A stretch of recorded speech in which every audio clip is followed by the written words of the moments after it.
अस्सलामुअलैकुम वरहमतुल्लाहि वबरकातुहू। नाजरीन, मैं आपका मेज़बान हाफिज़ मोहम्मद फसीहुद्दीन मेदक और आप देख रहे हैं मेदक फास्ट न्यूज़। आइए डालते हैं आज की खबर पर एक नज़र।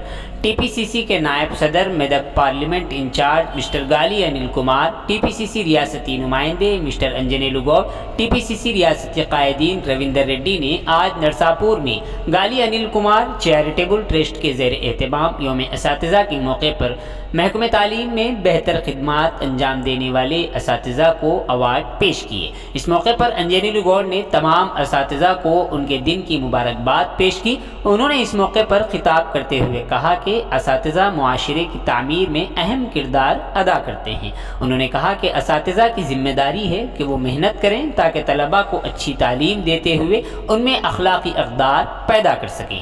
असातिज़ा को अक़दार पर मबनी तालीम देने के साथ साथ हिंदुस्तानी सकाफ़ती रिवायात के साथ आगे बढ़ने का उन्होंने मशवरा दिया है। उन्होंने कहा कि असातिज़ा अपने अंदर ये यकीन पैदा करने के लिए सख्त मेहनत करें कि बच्चों का मुस्तक़बिल बहुत अहम है। कहा जाता है कि असातिज़ा को बहुत से अजीम लोगों को नज़र आने वाले देवताओं की शक्ल देने का सहरा दिया जाता है। इस मौके पर एमपीपी ज्योति सुरेश नायक, साबिक़ जेडपीटीसी मिस्टर श्रीनिवास गुप्ता, नरसापुर मंडल सदर मल्लेश, वेल्दुर्ती मंडल सदर महेश्वर रेड्डी, हथनूरा मंडल सदर कृष्णा, मुदिरा चिंतल चेरू एमपीटीसी भास्कर, नरसापुर मंडल वर्किंग सदर उदय कुमार, अर्बन वर्किंग सदर के अलावा दीगर अहम शख्सियात शरीक रहे।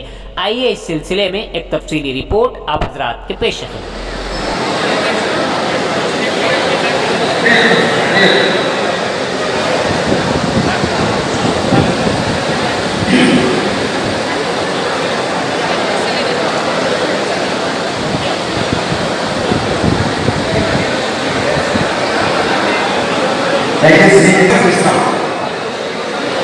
ఎవరు సీట్లో కూర్చుంటే నేనే సీట్ని తీసుకొస్తాను, అప్పుడు నేను బయటకు ఇస్తాను.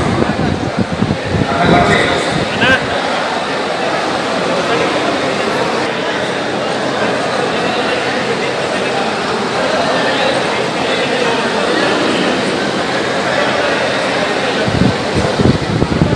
లక్ష కోసానికి పదవుల కోసానికి తాపత్రయపడటంతో గొప్ప కానీ వ్యవస్థ కోసానికి తాపత్రయపడదు. అదే ఉపాధ్యాయులు మాత్రం విద్యార్థులను చక్కబెట్టి విద్యార్థులను చానబట్టి ఈ వ్యవస్థ కోసానికి వారు విద్యను అభ్యసించి వాళ్ళు ప్రయోజకులు రావాలని కోరుకుంటారు. తర్వాత అది ప్రత్యేక వృత్తి.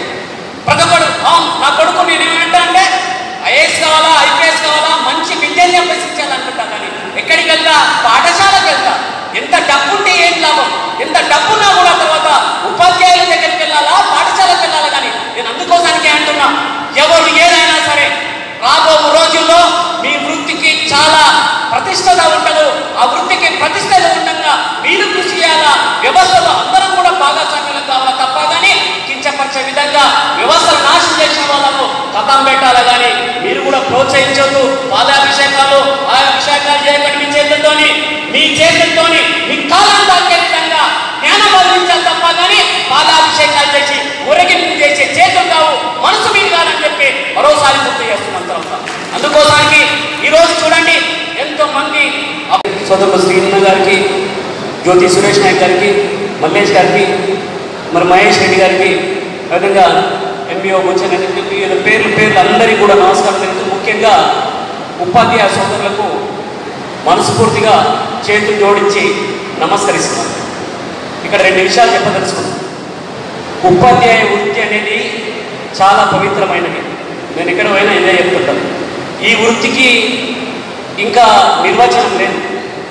ఆనాటి నుంచి ఈనాటి వరకు గురువులు లేని వ్యవస్థ లేదు, గురువులు లేని ఈ ప్రపంచం లేదు. చాలామంది పెద్దలు చెప్తున్నారు. తర్వాత ఈ మధ్యకాలంలో మీ బాధలు కూడా వర్ణాతీతం. పొద్దున్న నుంచి సాయంత్రం వరకు బతుకు కోసం పోరాటం గురువులు అంటే చాలా ఇబ్బందికరంగా కనిపిస్తుంది. ఎవరిని చూసినా, ఎవరి ముఖాలు చూసినా ఆనందంగా కనిపిస్తలేవు మా గురువులై. అందరూ కూడా ఏంటంటే ప్రోగ్రాం అయిపోయాక ఇక చాలా కప్పుకొని పోదాం తర్వాత తప్ప. కానీ మీరు నిజంగా కూడా మీ బాధ్యత మీరు ఎంత నెరవేర్చినా కూడా మానసికంగా చాలా కృంగిపోతున్నారు.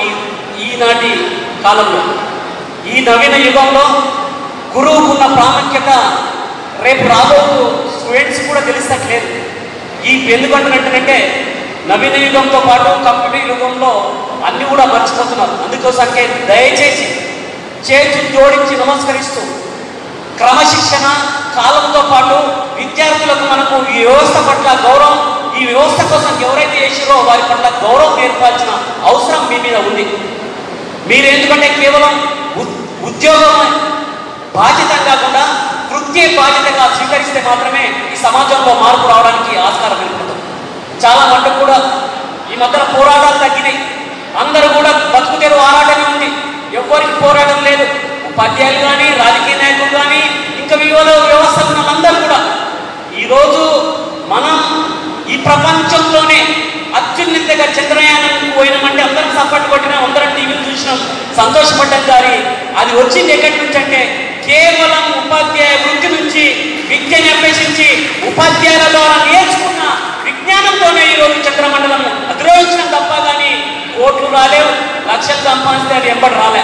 కేవలం జ్ఞానం, కేవలం ఆ ఉపాధ్యాయ వృత్తి నుంచి మాత్రం వచ్చిందే. రాజకీయ నాయకులు చేస్తాయిందా చంద్రమండలం పోవడానికి?